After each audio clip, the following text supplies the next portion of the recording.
On vit pas dans la même France. Magali Berda sur Sud Radio, il est 20h03, nous sommes en direct. Incroyable, vous m'avez tellement manqué. D'abord, bonne année à tous. Je vous souhaite une très belle année, plein de bonheur, de santé, de réussite, d'argent, de kiff, enfin bref, de tout quoi. Moi, je vous souhaite tout le bonheur du monde. Et je suis ravie de vous retrouver, voilà, pour cette émission, on va dire extraordinaire, qu'on ne retrouve que sur Sud Radio, une émission où on casse les codes, une émission du lundi au jeudi de 20h à 21h en direct, où on reçoit chaque soir un politique en face d'un influenceur ou d'une personnalité publique. Pourquoi on a voulu faire cette émission? Tout simplement pour réconcilier ces deux mondes qui ne se parlent quasiment jamais. Deux mondes que tout oppose, mais finalement que tout rassemble.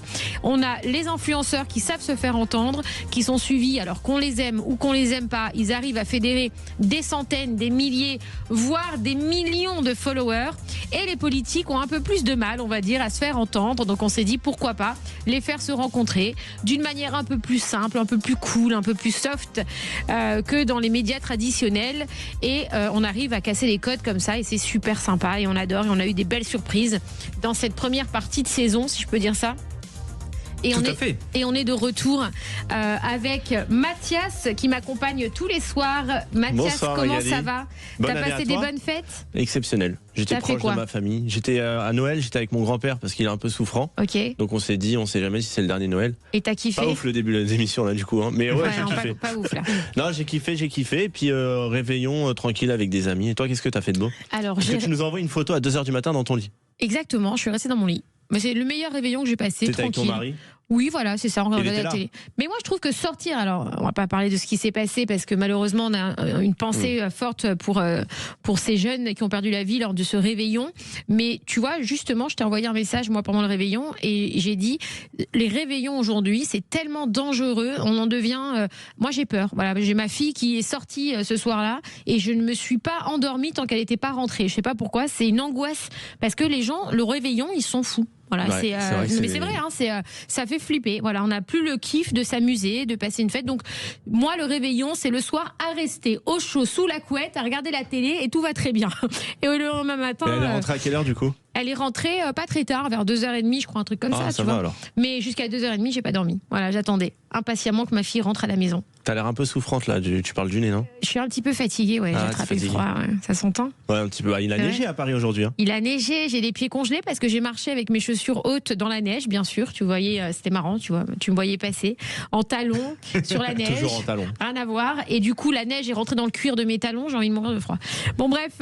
Ce soir, on a un sujet. Alors, on a voulu commencer cette semaine et cette deuxième partie de saison par un sujet qui nous parle un petit peu à tous. Le bilan qu'on a un peu tiré de toutes ces émissions qu'on a faites depuis le 1er septembre sur Sud Radio, c'est que finalement, les gens sont divisés. Mais quand ils se parlent, ils sont pas si divisés que ça. Je sais pas si tu as ressenti la même chose, Mathias, mais on a reçu des gens extrêmement opposés qui, à la fin de chaque émission, finalement, dans la majorité des cas, sont repartis limite copains. Ouais, se serrer la main, c'est vrai. Alors que c'était les opposés. Hein. Et alors on a eu des scènes, c'était quelque chose, hein, des engueulades, des cris, etc. Et on s'est dit finalement, qu'est-ce qui se passe? Pourquoi aujourd'hui on a une telle division des gens? Enfin, les gens se divisent et on s'est dit, on aimerait bien en parler ce soir. Voilà, pourquoi aujourd'hui les politiques se battent-ils pas plus pour le pays? Ou, alors je la refais parce que je l'ai mal formulée. On en est en direct, je suis désolée, je reviens. Ça fait 15 jours que je vous ai pas parlé, je suis un peu émue. Orthophoniste demain à dire. Je suis un peu émue. Ah ouais. Non, mais est-ce que les politiques, finalement, ils se battent plus pour leur place à eux plutôt que pour le pays? Voilà, c'est ça la question de ce soir.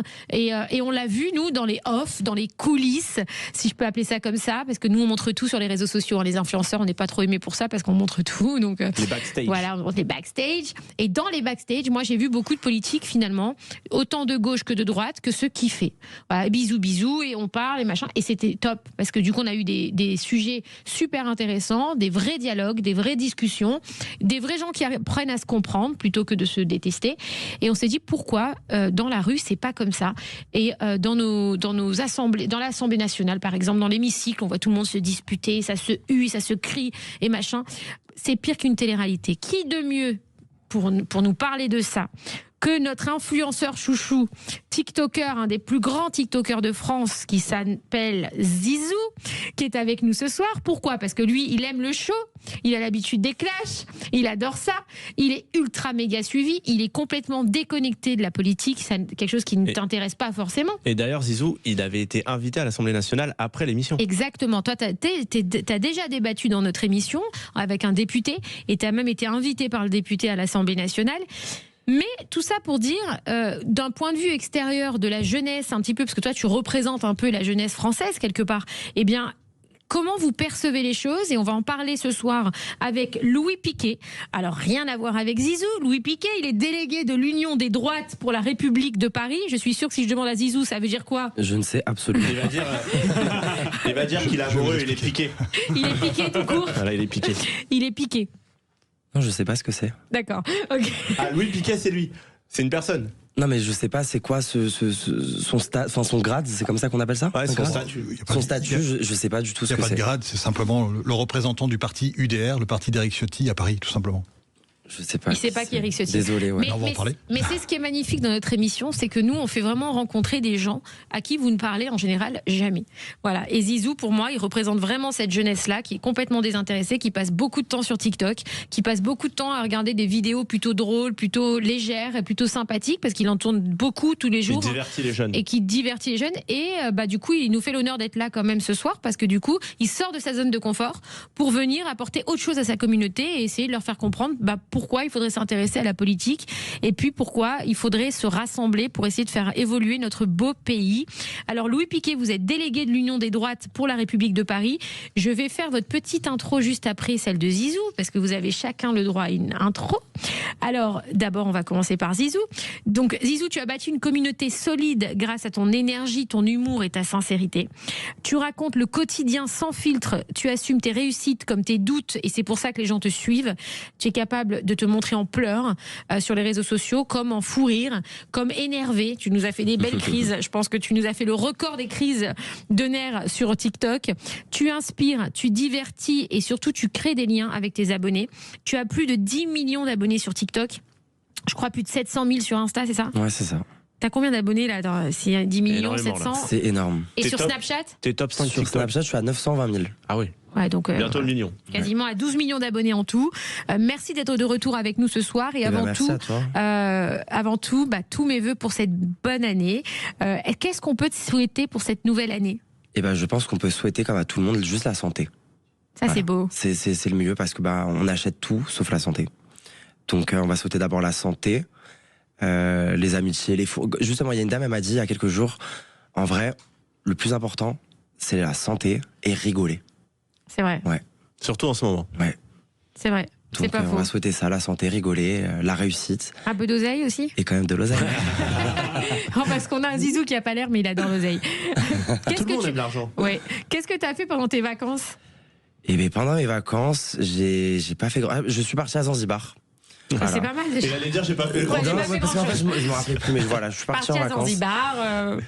Très beau pays, très belle expérience. C'était super cool, il faisait super chaud, je me suis bien détendu. Et voilà, après je suis rentré pour Je les te trouve fêtes. très apaisé là. Hein. Ouais, c'est les vacances, le soleil, ça fait du bien. Mais ça y est, c'est fini les vacances. Non, mais tu sais, je rentre, je suis dans une bonne vibe et tout. Je suis Ah bien, là là, quoi. qu'est-ce que Les j'aime ça fêtes, quand il la dit bonne ça, année, si vous les fêtes de saviez. Noël en famille. Très C'est bien. important. Zizou, ce qu'il fait sur les réseaux, c'est un peu un gars, une fille. Vous vous rappelez, avec Alexandra Lamy et Jean Dujardin, il fait pareil avec sa copine. J'explique, tu vois, le Ouais. contenu. Ouais, c'est vrai. Tu connais un gars, une fille, Zizou? C'est pas de mon génération. Voilà. Alors, restez avec nous. Restez avec nous sur Sud Radio. On revient juste après cette petite pause. On va terminer la présentation de Zizou et on va entamer celle de notre politique préféré, Monsieur Piquet. Si je peux me permettre, il a été piqué. Voilà. Je rigole, c'est la blague. On l'a jamais fait. On a tellement dû vous la faire à l'école. On est tellement non, nuls. C'est une nouvelle génération. Allez, à tout de suite sur Sud Radio. Sud Radio. Sud Radio, Parlons vrai. parlons vrai. Sud Radio. Parlons vrai. Voilà, sur Sud Radio, on se retrouve ce soir pour une émission exceptionnelle. Déjà, je vous souhaite à tous la bonne année. Vous nous avez tellement manqué. Je suis ravie de vous retrouver. Ce soir, on reçoit un énorme influenceur, Zizou, un des top 5 TikTokers France, qui va débattre avec Louis Piquet, délégué de l'Union des droites pour la République de Paris. Et la question de ce soir, je le rappelle, est-ce que les politiques se battent votent-ils plus pour leur place à eux ou pour notre pays? Voilà, alors on revient avec Zizou. Zizou, qu'est-ce que tu as retenu de ces 2 semaines de vacances, toi? J'ai retenu que l'argent fait le bonheur. Bah oui, c'est pas à Zanzibar, donc. Non, j'ai retenu que justement qu'on avait de la chance d'habiter en France, qu'on avait de la chance de se lever tous les matins, de pouvoir boire de l'eau au robinet, de pouvoir manger à notre faim. Alors on a de la chance d'être en France, tout simplement. T'as raison. Alors justement, est-ce que aujourd'hui, on va parler un peu de la posture et du discours des politiques. Est-ce que tu leur fais confiance aux politiques? Premier abord comme ça. Faut pas le prendre contre vous, hein. Mais pour moi c'est un petit peu dévendu. Enfin, en fait, j'ai l'impression. Ne prends pas comme toi, mais toi t'as vendu. Non, mais parce que je parle en général quand je les vois sur les réseaux, c'est plutôt en mode qui sera le meilleur et qui aura le plus d'abonnés, quoi. D'où la question de ce soir. Est-ce que t'as l'impression qu'ils sont plus influenceurs que politiques? Parce que quand tu parles d'abonnés. Pas tous, mais il y en a. Oui, des fois on se demande si leur rêve c'est plutôt d'être influenceur ou d'être des politiques. Ou d'être connus, quoi. Voilà. Ou d'être connus. Comme Jordan Bardella. Moi, tu dis Jordan Bardella. Bah, c'est le plus suivi. Avec Jean-Luc Mélenchon. Non, et aussi. avec l'autre là, comment il s'appelle? Gabriel Attal. Gabriel Attal, ouais. C'est une star TikTok, lui. Tu vois, star TikTok. Alors pour toi, justement, pour un grand TikToker comme toi, pour toi, la star des politiques sur TikTok, c'est Gabriel Attal? Gabriel Attal et j'ai oublié le nom. C'était Bardella. Voilà. Jordan Bardella. Ouais. Ah, c'est les deux, tu penses qu'ils c'est ressortent? les deux qui ressortent le plus, ouais, qu'ils ont des edits, des vidéos de ouf, quoi. D'accord. Non, mais c'est intéressant d'avoir l'analyse t'avais pas d'un vu le buzz en mode des edits, ils faisaient genre qu'ils étaient en couple. Et genre ça faisait des 500 000 likes. Ah, mais ça, c'était des parodies. Oui, voilà, c'est des edits. Pour Monsieur Piquet, c'est des montages entre les deux, et en fait ils ont fait croire une Pourquoi romance pour sur Monsieur TikTok. Piquet, ça se trouve, Monsieur Piquet, il est hyper en Je peux place. le comprendre, mais... Ah ok, ça. Hyper en place sur les réseaux sociaux. Non, mais c'est intéressant ça, d'avoir l'explication quand même. Voilà. Mais il y a des points communs, évidemment. Le marketing politique fait partie de la vie politique, mais ça n'est pas que ça. Pour le coup, c'est un des points communs, mais je pense qu'il y a d'autres différences entre la vie politique et les ressorts d'un homme politique dans ce qu'il fait. Mais on va en parler. Eh ben, on va en parler justement avec vous, Monsieur Louis Piquet. Vous êtes délégué de l'Union des droites pour la République de Paris. Vous incarnez une génération engagée qui souhaite peser dans le débat public et défendre une certaine vision de la République, de l'autorité, de la souveraineté. Votre rôle vous place au cœur des enjeux politiques parisiens. Donc, avant de rentrer dans le débat, est-ce que vous pouvez nous expliquer ce que c'est un délégué? Parce qu'on connaît le poste de député. On a reçu ici. Alors, je vous explique. On est presque au bout de l'Assemblée nationale. On est hyper en place avec Mathias à l'Assemblée nationale. On est hyper en place à gauche comme à droite. On a peut-être rempli tous les sièges. C'est notre vrai kiff d'ailleurs. Oui. C'est qu'on est hyper en place. Nous, on adore tous les partis politiques. Voilà. Et donc, on a eu aussi des sénateurs. On a eu le plus jeune sénateur du Sénat de France. C'est quand même extraordinaire dans cette émission. On a eu plein de sénateurs différents. Moi, quand j'ai eu un sénateur, je me suis dit, ça y est, j'ai glow up, je suis devenu quelqu'un. Ensuite, on a eu des assistants parlementaires. On a eu des candidats à la mairie. On a Ancien ministre. Ancien ministre, exactement. On va bientôt avoir des ministres en place. Qu'est-ce que c'est aujourd'hui un délégué par rapport à tout ça là? C'est quoi la différence? D'abord, Magali, je voudrais vous remercier pour votre invitation. Avec plaisir. Et bravo, parce que c'est vrai qu'on n'a pas l'occasion de faire confronter nos deux mondes, même si il y a sans doute certains points communs, on vient de l'évoquer, mais je pense qu'on a besoin de rentrer dans la vraie vie, la vie réelle, et de rester connectés et les uns et les autres. Je pense que c'est tout à votre honneur de le mettre en place. Merci. Le titre n'a pas grande importance, délégué. Franchement, pour le point qui est important, c'est que aujourd'hui, je ne suis pas élu. Je suis candidat à la mairie du 16e arrondissement au nom de l'UDR-RN, la liste UDR-RN, pour les prochaines élections municipales. Mais je suis simplement le coordinateur au nom du parti que je représente, l'UDR. Je suis coordinateur de l'ensemble des actions qui sont menées sur le terrain sur Paris. D'accord. Et du coup, comment vous avez eu envie de vous lancer en politique? En pensant à mes enfants. D'accord. C'est assez simple. En pensant à mes enfants, j'ai 3 enfants. Je pense qu'on a un certain héritage. J'aime bien parler de ce qui nous a fait, ce qui nous a façonné. Et je pense que cet héritage, il faut pouvoir le transmettre tout simplement dans des conditions les meilleures possibles. Et j'ai le sentiment, pour pas dire la conviction, qu'aujourd'hui, on vit un point de rupture. Et c'est important que tout le monde en soit conscience. C'est la raison pour laquelle moi j'ai envie de mettre ma pierre à l'édifice. Alors vous êtes candidat à la mairie du coup, du 16e arrondissement. On rappelle qu'il y a bientôt les législatives d'ailleurs. Tu sais qu'on va voter pour les maires là bientôt. Ouais. T'es au courant? Je savais pas. Mytho. Municipal, tu veux dire, Magali? Oui, bon, les municipales, Parce que quoi. législatif, c'est une autre élection. Ouais. Non, j'ai dit les maires. Non, t'as dit dit- législatif. Ouais, c'est J'ai pas dit grave. législative, C'est la moi nouvelle Oui. année. t'inquiète. Ah, bah, alors On pardonne, vraiment, on pardonne ce soir. Pardonnez-moi, hein, c'était un lapsus, vraiment. Mais du coup, alors, est-ce que tu sais qu'on va bientôt voter pour les maires, là? Non, je savais pas. Alors, je t'informe que tu pourras informer toute ta communauté sur TikTok. C'est bientôt l'élection des maires. Les maires de France, tu vois, les maires de Paris, les maires de toutes les villes de France. Il y a les élections, c'est en février, je crois, hein, c'est ça? Non, En mars, fin mars. c'est en mars. Et vous habitez Paris, Zizou? Moi, j'habite à Boulogne. À Boulogne, d'accord. Pour Paris, on a 2 élections. Hein. C'est la petite particularité, Magali, cette année, puisque la loi a évolué et nous avons une élection sur les arrondissements, les maires d'arrondissement, et une élection pour le Conseil de Paris. Donc 2 urnes, 2 votes, 2 listes distinctes. Alors, c'est-à-dire que les gens pour Paris, ils vont commencer à voter pour les arrondissements et après ils votent pour le ou la maire de Paris. Bon, c'est un petit peu différent. Ils vont voter en même temps, au même moment, sur une urne pour les maires d'arrondissement, pour le maire de leur arrondissement, et sur une seconde urne pour le Conseil de Paris, au sein duquel, bien évidemment, le ou la maire de Paris sera élu. Donc là, il y a Madame Hidalgo, il y a Rachida Dati. C'est la dame qui a acheté pour 100 000 € avec la société? C'est ça. Ok. Ah bah ça, C'est je ça. connais. Voilà. Ça fait le buzz Ouais. sur TikTok. Ouais. Elle est connue pour ça, elle est plus cyclable. Voilà. Oui, alors Madame Hidalgo, c'est celle qui a mis toutes les pistes cyclables dans Paris. Là où tu Fais peux plus chier, rouler. celle-là, je suis désolé du terme, mais Non, personne les utilise. Non mais c'est vrai, personne les utilise. les pistes cyclables, Il y a 4 personnes qui les utilisent. tu crois? Bah, pas En tout 4 cas, il y a personnes, beaucoup de mais, bouchons dans Paris. Hein. mais voilà, c'est vrai que, bah, en vrai de vrai, bah, tous les bouchons, ça pollue encore plus. Ouais, c'est vrai. On a fait un vrai débat là-dessus d'ailleurs, c'était assez intéressant. Alors aujourd'hui, on va parler de ce sujet. Est-ce que les politiques se battent-ils plus pour leur place que pour leur pays? À partir de quand l'ambition personnelle devient-elle incompatible avec l'intérêt général? Pour vous? Le sujet est... On peut en rire et s'envoyer un petit peu des invectives les uns les autres sur ce sujet, mais pour moi, il est fondamental et il est assez grave en fait. Parce que à partir du moment où il y a une déconnexion entre le monde politique et le sentiment que le peuple n'est représenté que par des gens qui confisquent l'intérêt public, l'intérêt commun, le bien commun pour leur intérêt privé, eh bien, le système tombe. La démocratie est en jeu. Certains diraient la démocratie, c'est le pilier de la civilisation. Donc c'est extrêmement, extrêmement grave. Donc, au-delà du fait que, Zizou, j'ai compris que vous n'avez pas forcément une conscience aiguë de ce qui se passe sur le terrain, mais enfin, j'ai compris que vous savez qui est Madame Hidalgo, c'est déjà bien. Non, il a juste retenu 100 000. Ah non, en fait, c'est juste que tous ceux qui font le buzz sur TikTok, enfin, on les voit, quoi. Ouais. C'est les 3 qui font le plus de buzz en politique. Et Macron. Alors lui, c'est la star de TikTok.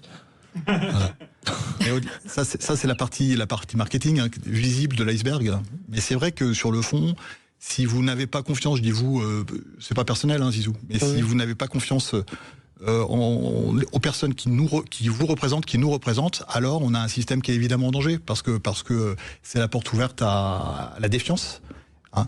Donc c'est pas un sujet récent, c'est un sujet qui s'est toujours posé hein, en France en particulier. On est un pays de politique au sens noble du terme depuis.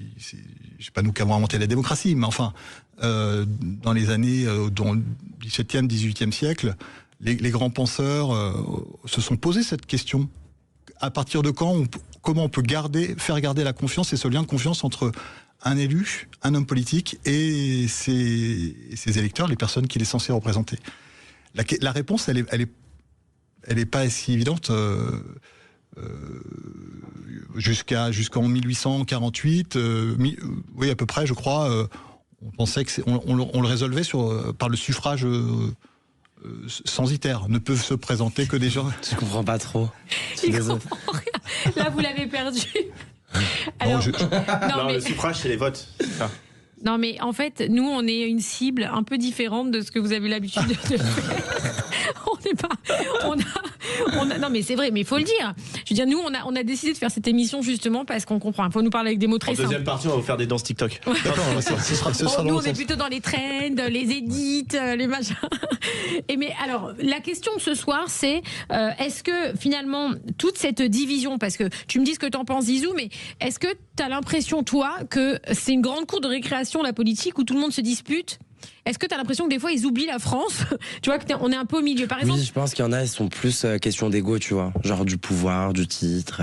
Est-ce qu'il y a des politiques, Il y en a. Louis Piquet, qui peuvent choisir de refuser de faire voter une loi ou de travailler sur une proposition de loi parce que c'est peut-être pas le même bord politique qu'eux, alors qu'en fait ça serait dans l'intérêt de la France. Est-ce que ça arrive aujourd'hui ? Mais c'est même pire que ça. Certains le font pour garder leur place.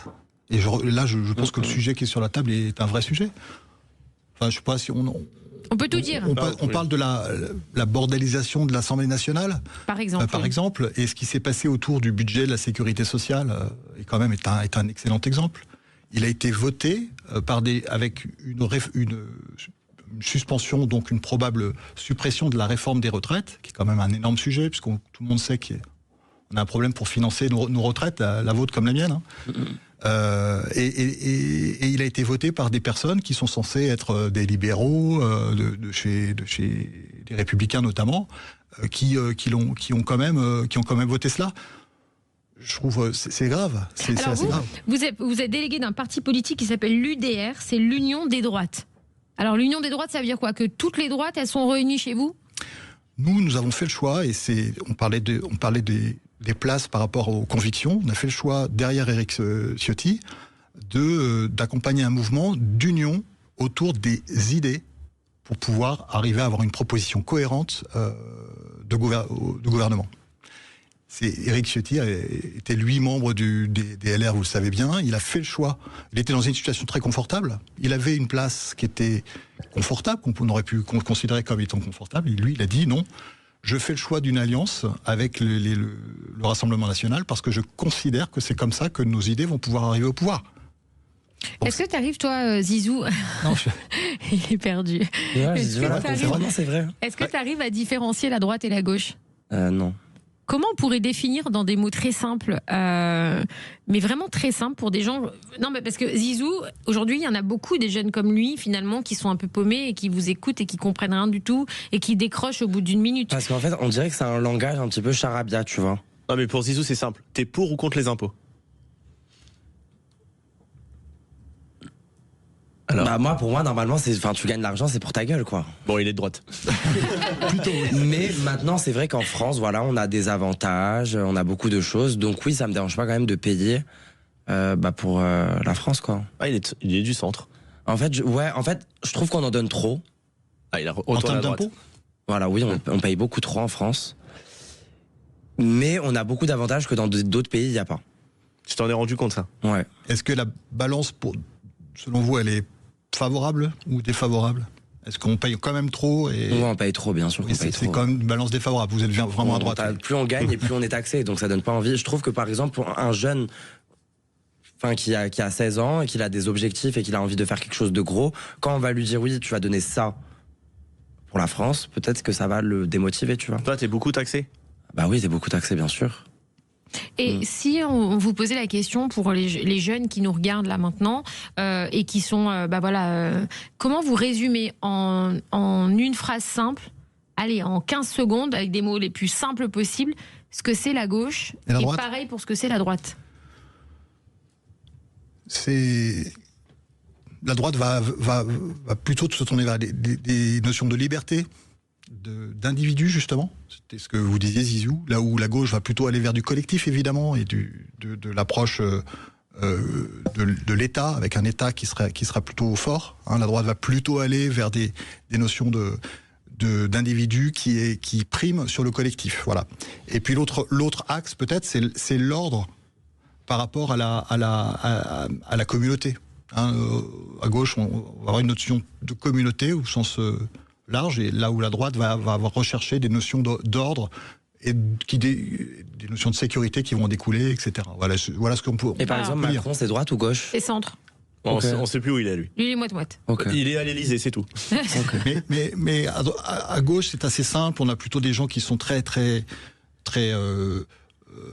qui veulent la révolution, si j'ose dire, qui sont subversifs. Ça va, comme moi? Ils sont subversifs? Non. Non, je connais pas. Ok. Des gens qui ont envie de renverser la table. Et de l'autre, c'est-à-dire qui veulent du changement. Qui veulent du changement ou qui veulent vraiment. Mais Donc la la droite aussi voulait du changement. Mais donc la gauche, si j'ai bien compris, c'est ceux qui veulent pas payer? Non, qui veulent bien payer. Ouais. Qui La veulent gauche, bien c'est ceux taxer. qui disent on vit tous en communauté, il faut que tout le monde partage. La droite, c'est plutôt individualiste. J'ai bien résumé? C'est bien résumé. Voilà, c'est tout. À droite, tu penses à toi. Et c'est individualiste, c'est vous qui dites, Oui, moi après- je répète. Hein. Après, Je t'aime. Et ensuite, la gauche, c'est plutôt un ensemble où tout le monde partage et tout le monde se donne. On restait avec nous sur Sud Radio, on revient, on fait un sacré cours de politique pour les nuls ce soir sur Sud Radio, c'est exceptionnel, c'est pour lancer la saison Pour de fêter On la vit pas rentrée scolaire dans la aussi. même France, s'il vous plaît. À tout de suite sur Sud Radio. Sud Radio. Sud Radio. Parlons vrai. Parlons vrai. Sud Radio. Parlons. Magali Berda, Sud Radio. On vit pas dans la même France. Magali Berda sur Sud Radio, on se retrouve en direct, il est 20h31. On dit 20h31 ou 20h31? Dis donc, c'est vraiment l'émission des nuls ce soir. Hein. Alors là, Ce soir, on je va vais jusqu'au apprendre à lire bout, l'heure. hein. Ce soir, on apprend à lire l'heure sur Sud Radio. Alors ce soir, on reçoit Zizou, influenceur #1 sur TikTok. Merci beaucoup, Magali. Toutes plateformes confondues, on est quasiment à 13 millions d'abonnés. Excusez-nous. Hein. Incroyable. Non Merci mais beaucoup. c'est quand même quelque chose. On a l'honneur d'avoir Zizou avec nous, faut le dire. Qui débat avec Louis Piquet. Alors Louis Piquet, c'est le délégué de l'Union des droites pour la République de Paris. C'est celui qui veut que toute la droite se réunisse et qu'elle fasse qu'un seul bloc. Parce que on expliquait avant cette pause à Zizou, parce que Zizou représente pas mal la jeunesse en France. Il est quand même suivi par des millions de jeunes.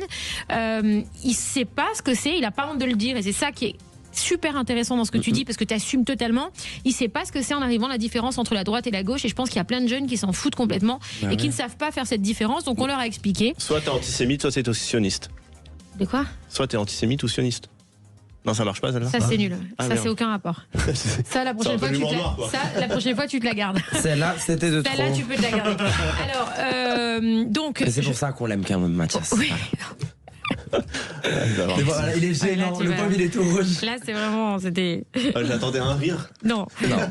Alors, on repart sur la. On va rester sur la gauche et la droite. Alors, donc la gauche, je répète en une phrase très simplifiée, je résume les paroles de notre cher Louis Piquet, qui est donc délégué de l'Union des droites de Paris. Enfin, pour la République de Paris.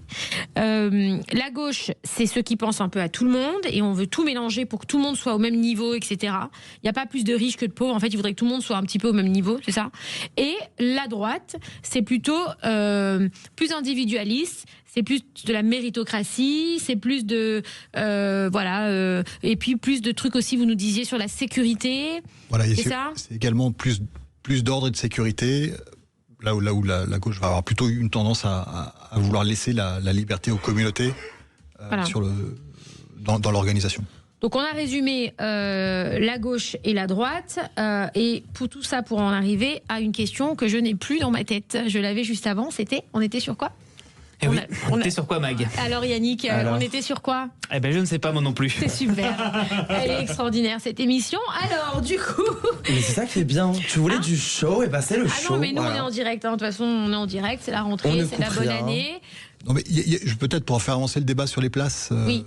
Il y a un exemple assez récent qui date d'octobre de l'année dernière sur des ministres. Je ne sais pas si vous en avez entendu parler, Zizou, mais à qui on a dit le patron du parti politique qui s'appelle Bruno Retailleau a dit on ne participe pas au gouvernement parce qu'on considère que les conditions ne sont pas réunies.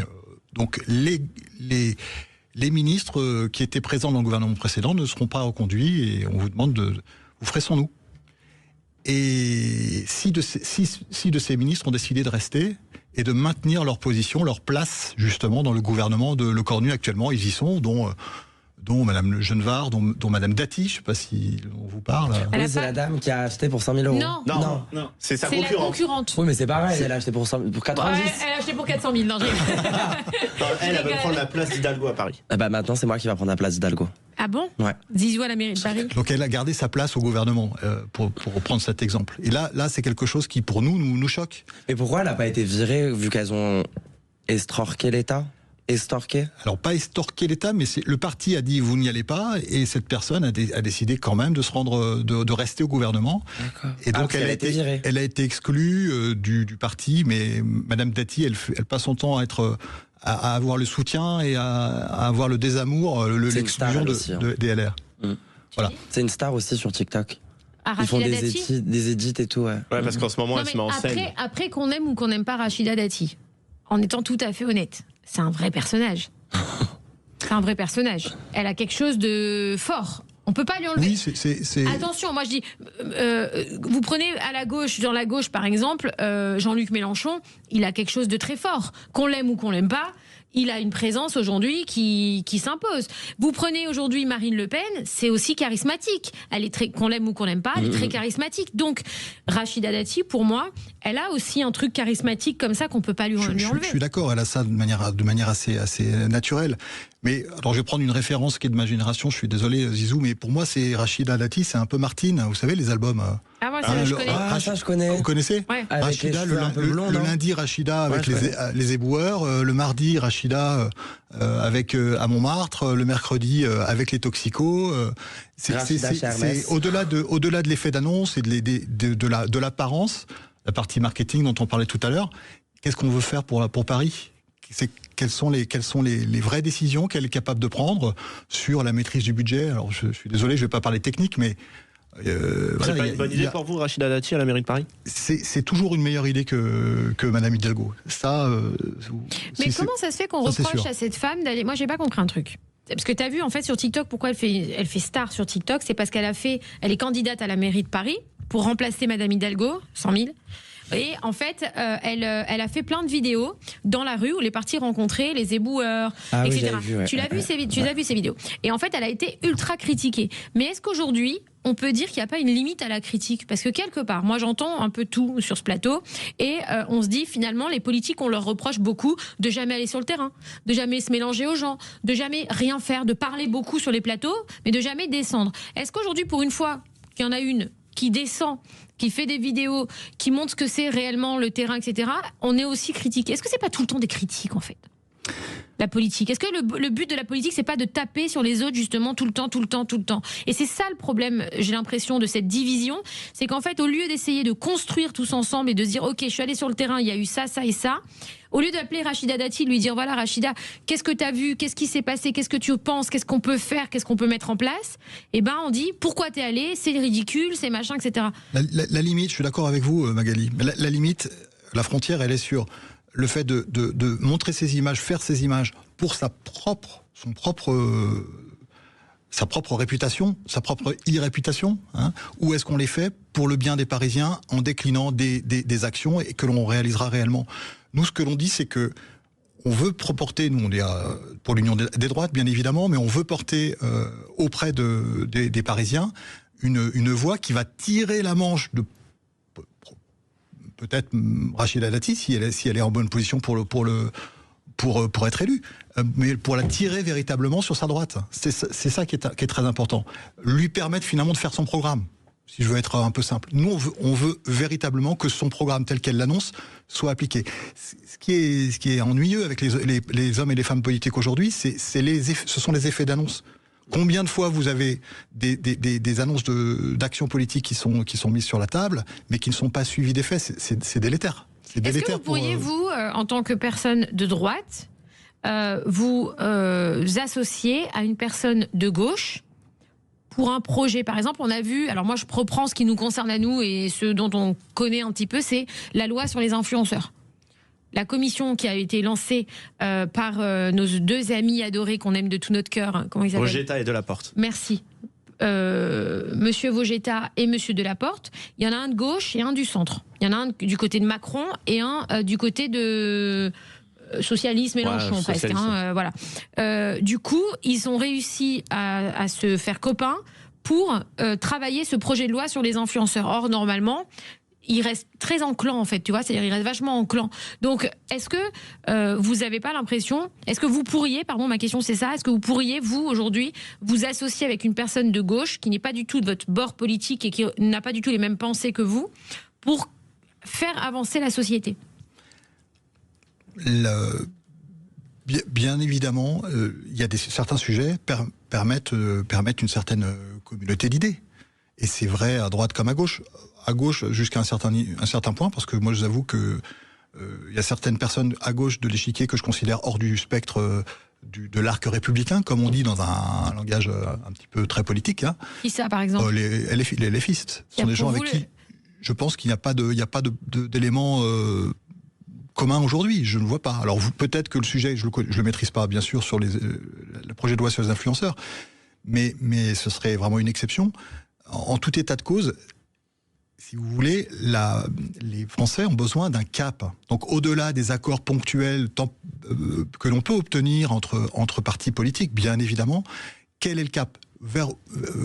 Dans quelle direction on veut on veut diriger le pays? Est-ce qu'on veut redresser les finances de la France? Est-ce qu'on veut que les impôts soient mieux maîtrisés? On est encore en augmentation d'impôts, donc je pense que ce sont des choses qui sont pas aujourd'hui acceptables compte tenu de l'état du pays. Voilà. Est-ce qu'on veut remettre de la sécurité dans le pays? Est-ce qu'on veut remettre en ordre? Est-ce qu'on veut que le pays soit respecté autant à l'intérieur de ses frontières qu'à l'extérieur? Voilà, ça, ce sont des vrais sujets. Donc on peut trouver des communautés de pensée et d'action sur certains sujets, mais il faut faire très attention. Mathias. On a une question sur les réseaux. Est-ce que vous ne pensez pas que les politiques ils pensent déjà à leurs avantages, aux chauffeurs, etc., par rapport aux Français? Ils pensent d'abord à leurs avantages avant de penser aux Français. Je ne sais pas si votre auditeur faisait référence à ce ministre socialiste qui vient de faire une remarque sur le fait il vient d'être informé qu'il aurait probablement plus de chauffeurs et plus de voitures de fonction, alors qu'il a été ministre quelques mois, il y a de nombreuses années, et il vient de dire, mais attendez, il y a 15 ans que j'ai 20 ans que j'ai plus conduit, comment je vais faire alors? Okay. Oui, ça c'est un vrai problème. Et c'est un socialiste qui dit ça? Oui, en l'occurrence c'est grave. C'est Monsieur Vaillant. Mais il va aller repasser le permis comme tout le monde. Oui. Non, mais quelqu'un qui est censé penser au peuple, il ne pense pas que les gens ils ont pas à manger et lui il pense à ne pas conduire. Il prend le métro, voilà. C'est honteux. C'est honteux. Donc, et comment ils ont réagi? Comment le gouvernement a réagi par rapport à ça? je le dis de manière anecdotique, mais c'est vrai que ça a fait scandale il y a quelques jours cette remarque. Mais c'est vrai que vous avez raison. On doit absolument veiller à ce que les conditions d'exercice du pouvoir, elles soient contrôlées par le peuple en toute transparence. C'est hyper important. Il ne faut pas non plus en faire des gens ce ne sont pas des fonctionnaires. Aujourd'hui, le président de la République gagne autour de 16 000 euros par mois. Bon, c'est beaucoup d'argent, mais je sais pas, Zizou, que je vais dire que il y a rien de choquant dans le fait qu'un président d'un pays comme la France gagne 16 000 euros. Non, ça me choque pas. Ça me choque pas.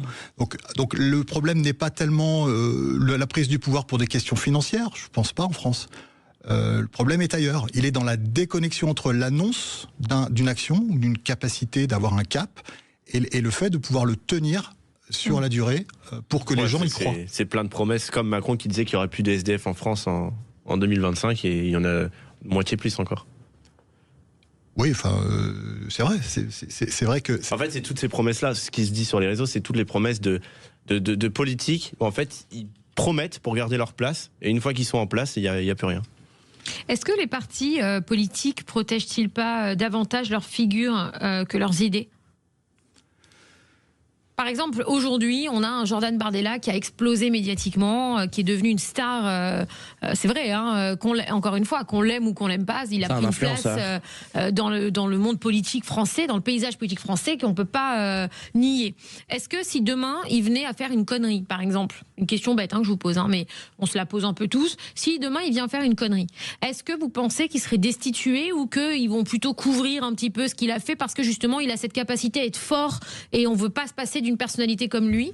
Est-ce qu'on arrive des fois à faire taire certaines choses, alors d'un parti ou d'un autre, je parle d'un exemple de Bardella, je pourrais dire la même chose sur, par exemple, allez, on va se dire, pour moi qui est quand même extrêmement grave, Rima Hassan qui a débordé beaucoup de fois et qui est aujourd'hui député européen et on a l'impression qu'on est sur une immunité totale, enfin tout le monde peut tout dire, rien dire, etc. Comment est-ce qu'on ferme les yeux des fois, parce que finalement Rima Hassan, elle a quand même une image aujourd'hui de LFI et elle arrive à rassembler et à ramener du monde parce qu'elle est forte dans la communication, on va pas se mentir. Donc est-ce qu'on est capable de pouvoir, entre guillemets, dépasser certaines valeurs qu'on devrait représenter pour garder cette personnalité qui va ramener du monde au parti politique, mais qui n'est pas dans le fond du coup très bon pour la société. Vous me répondez juste après cette petite pause. Ma question était très longue, je la refais après la pub. En plus simplifiée, à tout de suite sur Sud Radio. Sud Radio. Sud Radio. Parlons vrai. Parlons vrai. Sud Radio. Parlons vrai. On vit pas dans la même France. Magali Berda sur Sud Radio, on vit pas dans la même France. Et alors ce soir, on est dans une France décalée totalement. Et ce soir, c'est un petit peu l'émission pour les nuls.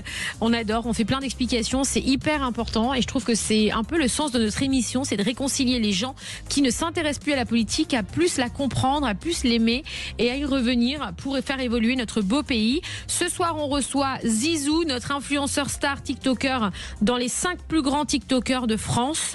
C'est quand même pas rien, hein, qu'on a l'avantage d'avoir sur Sud Radio ce soir avec nous, qui débat avec Louis Piquet, qui est délégué de l'Union des droites pour la République. Et la question qu'on se pose, c'est est-ce que finalement les politiques se battent-ils plus pour leur place que pour leur pays? Alors je vous posais une question juste avant cette pause, je vais la résumer en 3 secondes chrono.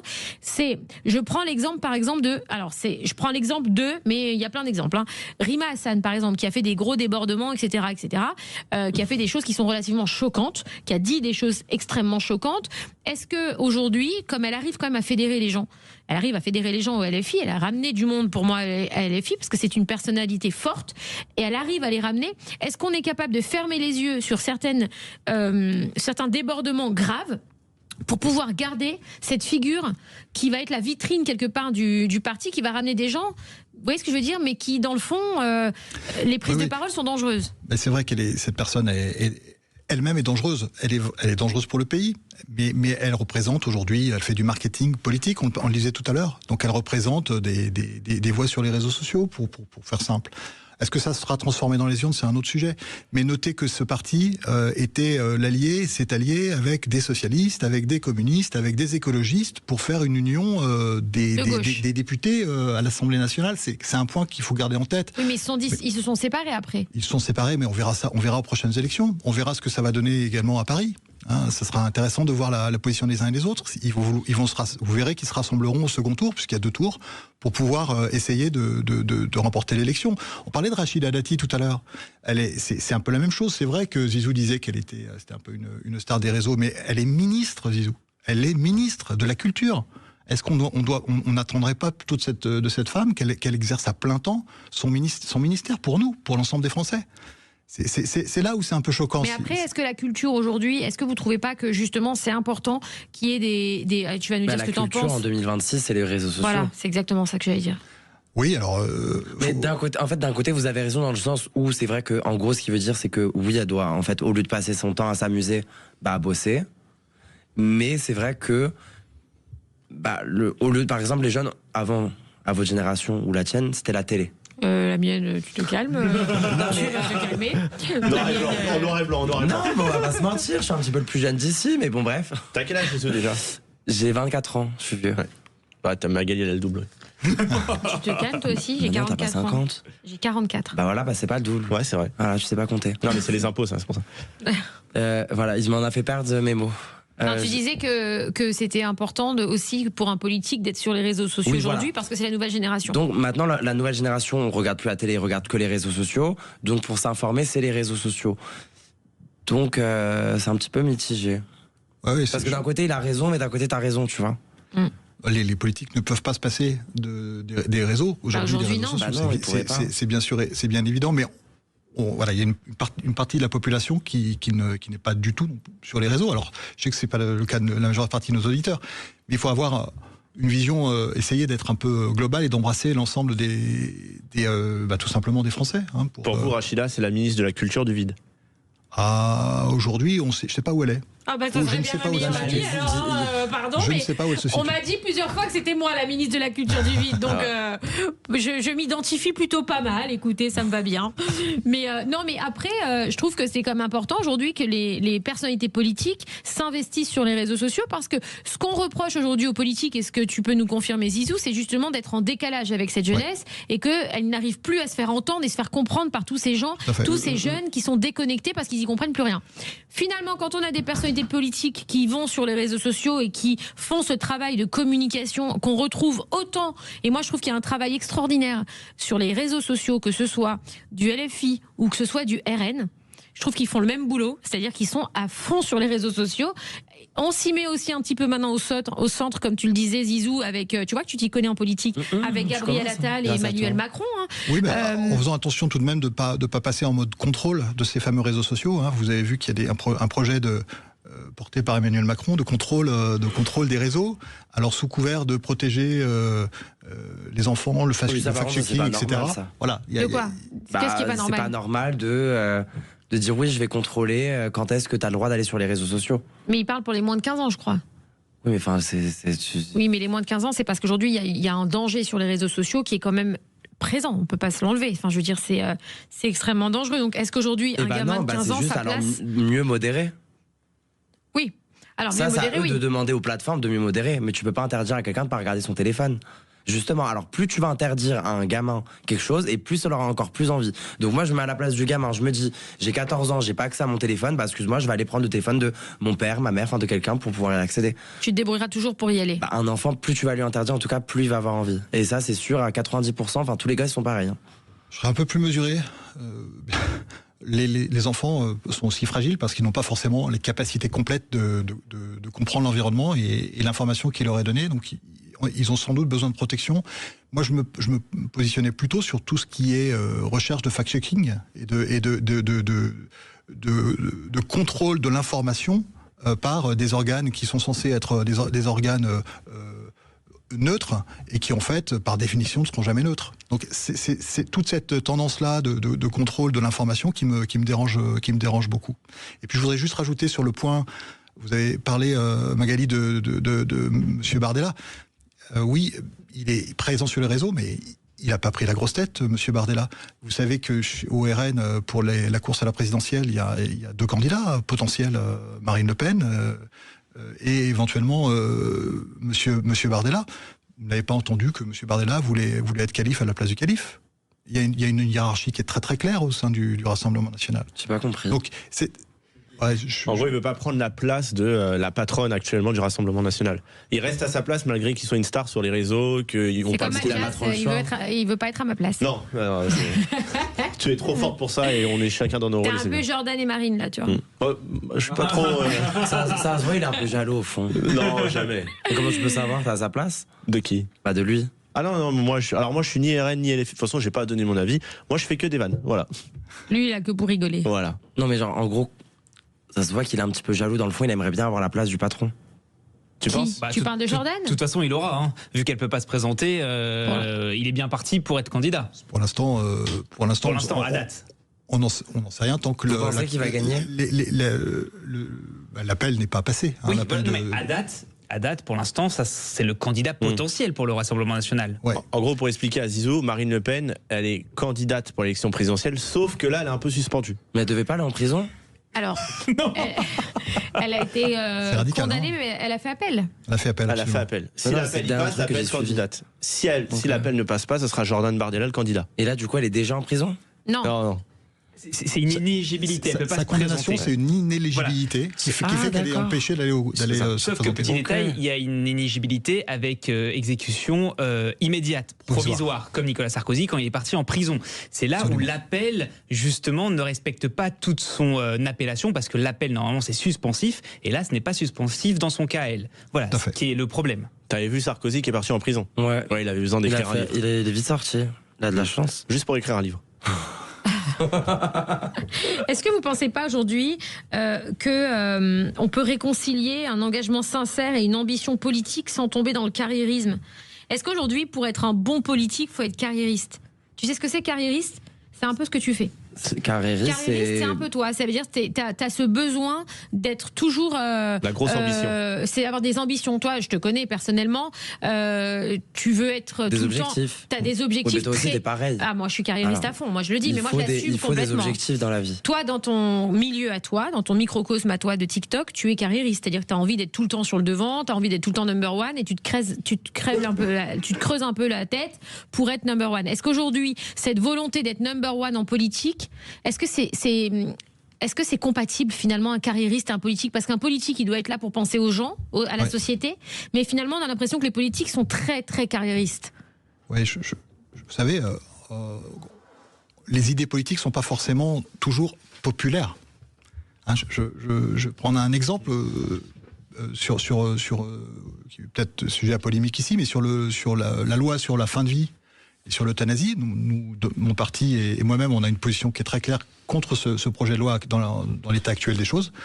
On considère qu'il faut... C'est quoi, pardon ? La fin de vie, le fait de... L'euthanasie.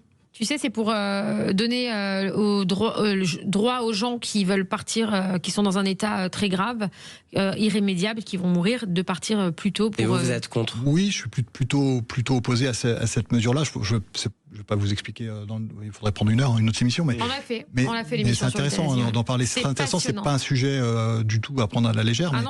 Mais si vous voulez, c'est pas des positions. La position que j'ai est une position difficile. C'est plus facile de dire aux gens, allez, sois free. Tu prends les moyens que tu veux pour faire finir ta vie. C'est plus facile d'avoir cette position en tant que politique que d'avoir une position protectrice de l'individu et peut-être plus humaine. Alors, on passe tout de suite aux questions Flash and Cash. C'est le moment préféré de nos auditeurs. Obligé, on le fait ce soir. Flash and Cash. Les questions Flash et Cash. Alors, je vous pose des questions rapides et simples. Il faut me répondre rapide et simple. Sans tabou, sans filtre. Zizou, quand tu vois Trump redevenir central dans l'actu mondiale, c'est-à-dire qu'on parle que de lui aujourd'hui, est-ce que tu trouves ça inquiétant ou tu te dis que c'est juste la victoire de ceux qui parlent vrai, même un peu brutalement ? Moi, il me fait peur. Il t'angoisse ? Ouais. Ok. Monsieur Piquet, quand un influenceur fait plus d'audience qu'un député en une story, est-ce que la démocratie ne s'est pas déjà déplacée hors de l'Assemblée nationale ? Moi, je me dis qu'il y a du boulot chez les députés, ça c'est sûr. Zizou, sur les réseaux sociaux, l'actu passe souvent par des créateurs plutôt que par les médias. On peut le dire aujourd'hui. Hein. Est-ce que tu fais plus confiance à un influenceur qu'à un journaliste aujourd'hui ? Plus à un influenceur, ouais. Monsieur Piquet, Trump promet de régler la guerre en Ukraine en 24 heures. Est-ce que vous trouvez ça dangereux ou terriblement efficace politiquement ? Concrètement, il n'a pas réussi à le faire jusqu'à aujourd'hui. C'est un peu plus compliqué que cela. Donc grande bouche, quoi. Grande bouche, mais on a quand même besoin de son action pour pouvoir arriver à une paix. Zizou, est-ce que tu vas voter à la prochaine municipale pour la maire de Paris ou le maire de Paris ? Non. Est-ce que tu vas t'inscrire ? Non plus. Est-ce que tu fais ce pari d'aller t'inscrire ? Je gagne de l'argent si j'y vais ? Peut-être. Alors non. Peut-être plus ou moins d'impôts. Tu sais pas. Moins d'impôts. Monsieur Piquet, quand une polémique naît sur Twitter avant le débat parlementaire, le pouvoir a-t-il déjà changé de main ? Pas du tout. Je pense qu'il accompagne le pouvoir. Alors merci à tous les deux, merci Zizou de nous avoir fait cet honneur d'être là ce soir. Tu es un influenceur top star des réseaux sociaux, de TikTok, dans les 5 premiers TikTokers de France, je le rappelle. Non mais il faut le dire, pour rendre à César ce qui est à César. Tu sais qui c'est César ? C'est pas la salade, hein. C'est la salade avec le poulet. C'est un roi. Voilà, c'est un roi grec. Non, c'est pas un roi. C'est un dieu grec. Ok. Bref, je sais pas. Merci Louis Piquet, délégué de l'Union des droites pour la République de Paris, d'être venu discuter avec des gens qui n'ont pas l'habitude de parler politique, d'être sorti aussi de votre zone de confort. Je vous dis à demain. On se retrouve demain à 20h sur Sud Radio. Tout de suite, vous retrouvez les clés d'une vie avec celui qui m'a le plus manqué pendant les vacances, Jacques Pessis, et son invité Esteban, le fils du réalisateur Philippe Clerc. À demain sur Sud Radio. Très belle soirée. Bonne soirée. Magali Berda, Sud Radio, 20h, 21h. On vit pas dans la même France.